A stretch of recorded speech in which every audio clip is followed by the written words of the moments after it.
ગમે તે ગાડી સાધન ચલાવો તોય તે કદાચ સેલ મારો તારે તમારી કુળદેવીનું કે મારે મેલડીનું નામ દઈને સેલ મારો. ગમે તો જવાનું હોય મને મેલડીને આગળ કરીને હેડો તો કદાચ ડગલે ને પગલે 24 કલાક 5 ડગલા આગળ રહું. આ શું ખોટું? પણ ડગલે ને પગલે યાદ કરો, મને આગળ કરવાની ટેવ રાખો. તો ધંધો કરો, નોકરી કરો તોય તે મને હોપક માં નોકરી કરું છું, પણ નોકરીમાં કોઈ ભૂલ ચૂક ના થાય મારાથી, કોઈ મારા કાર્યથી કોઈ કંપનીમાં નોકરીમાં નુકસાન ના થાય, માં મને કોઈનો ઠપકો ના વાપરવાનું થાય, માં કોઈ રજા ના પડે, કોઈ વચ્ચે વિઘન ના આવે, કોઈ માં એવું ધ્યાન રાખજે. તો એવું માતાને પ્રાર્થના કરી નોકરી કરો ને નોકરીમાં ઈમાનદારી રાખવી. શું કીધું? ઈમાનદારી રાખવી. પગારથી વધારે લોભ લાલચ કરીને ચોરીની ભાવના રાખવી. ધંધો કરતા તો ધંધો એના માટે એનો ભગવાન ગ્રાહક એનો ભગવાન કે ને, એનો જે ગ્રાહક હોય એ વેપારી માટે એનો ભગવાન છે.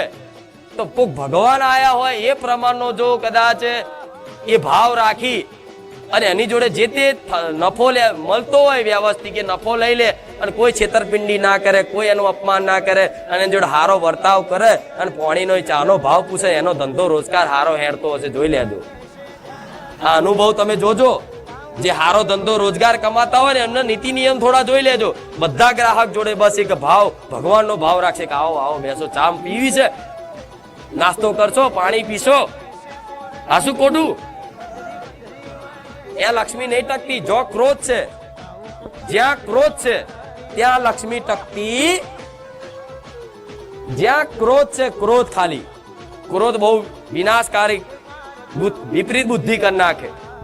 ક્રોધ જેની અંદર વધારો હોય, ચીડિયો સ્વભાવ જેનો હોય એની જોડે બહુ લક્ષ્મી નહીં ટકે. કદાચ ટકશે ને તો ક્યાંક ને ક્યાંક હલવાઈ જશે ગમે તે બાબત. એટલે તમારો આ ક્રોધ, કામ, ક્રોધ, મોહ, લોભ, ઈર્ષા, રાગ, દ્વેષ આ બધું છે ને મારે કાઢવું છે. એ છે અંદર. પણ એ ક્યારે નીકળશે? જ્યારે તમે રોજ અહીં આવતા જતા રહેશો, મારી વાતોનું પાલન કરશો, તારે આ બધા કામ, ક્રોધ, મોહ, લોભ રૂપી રહિત થઈ ગયા ને એટલે આખો સંસાર તમારો, આખી દુનિયા તમારી સમજી લેજો.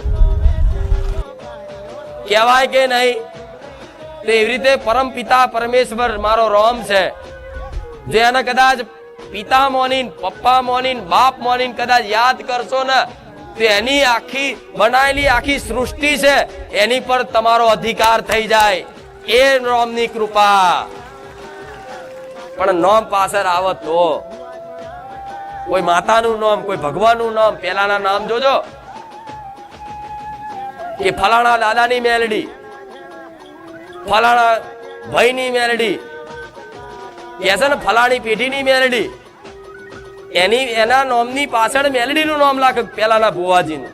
અને અત્યારે કઈક લગાવે છે હું સોલંકી પેઢીની મેલડી, એટલે મારું નામ સોલંકી પેઢીની પાછળ આવ્યું તો સોલંકી પેઢી મારા દીકરા છે. ઓ જોજો મારી પ્રોપર્ટી હોય, જે મારી જોડે મિલકત હોય, સંપત્તિ હોય, વૈભવ હોય, સુખ હોય, એ તમામ ઉપર મારી વસ્તીનો અધિકાર બને કે નહીં? બને કે નહીં? આપે રૂપિયા માગે કે ના માગે, અધિકાર બને કે નહીં? બને ને? એ ના માગે છતાંય તે મારા હાલવું પડે, જેમ કે એમનો અધિકાર છે. એમણે એમની નોમ પાછળ મારું નામ લખાઈ દીધું. મન